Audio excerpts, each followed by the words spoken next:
সেপ্টেম্বরের শেষে জমা জলে কার্যত মৃত্যু মিছিলের ছবি দেখেছে গোটা রাজ্যবাসী। আর এবার সেই ঘটনারই প্রতিবাদে পথে নামছে স্বেচ্ছাসেবী সংস্থা। আগামী 5ই অক্টোবর পথে নেমে প্রতিবাদ জানাচ্ছেন তারা। মিছিলের ডাক দেওয়া হয়েছে, যেখানে উপস্থিত থাকবেন রাজ্যের বিরোধী দলনেতা শুভেন্দু অধিকারী।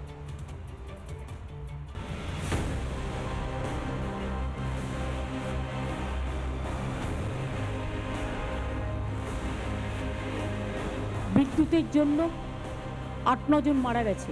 আমি সকালবেলায় সঞ্জীব গোয়েঙ্কার সাথেও কথা বলেছি এবং তাদেরও বলেছি সেই বিদ্যুতের তারগুলো ঠিকমতো যত্ন করুন। সিএসসি দপ্তর তাদের দায়িত্ব অস্বীকার করতে পারে না।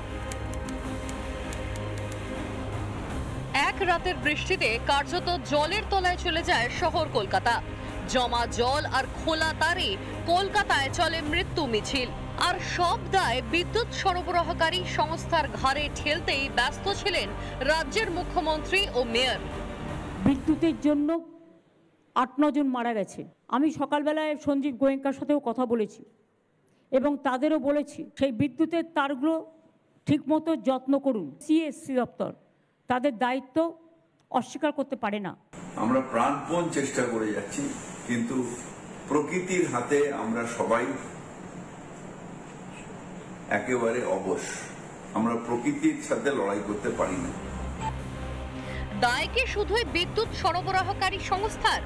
সরকার, পুরসভা, মেয়র, কাউন্সিলর কারোর কি কোনো দায় নেই?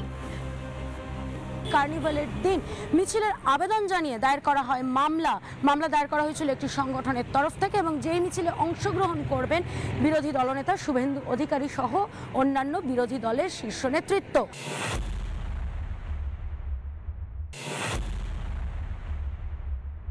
কার্নিভালের দিন মিছিলের অনুমতি দিল কলকাতা হাইকোর্ট। অনুমতি দিলেন বিচারপতি বিশ্বরূপ চৌধুরী। শর্ত সাপেক্ষে অনুমতি দিয়েছে কলকাতা হাইকোর্ট।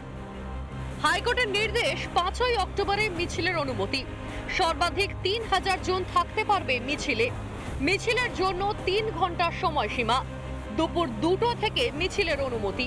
বিকেল 5টার মধ্যে শেষ করতে হবে মিছিল। মিছিলের রুট ঠিক করবে পুলিশ। রাজ্য এতে বিভিন্ন রকমের আপত্তি জানায়। মামলাটি খুব হটলি কন্টেস্টেড একটি মামলা হয়। তো আমরা কিছু আইনের প্রভিশনও দেখাই।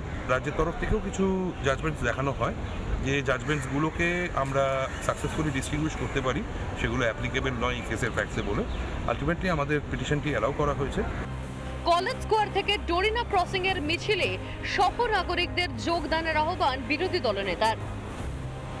মমতা বন্দ্যোপাধ্যায় যেদিন উৎসব করছেন সেদিন আমরা সহনাগরিকদের স্মৃতির উদ্দেশ্যে হাঁটবো।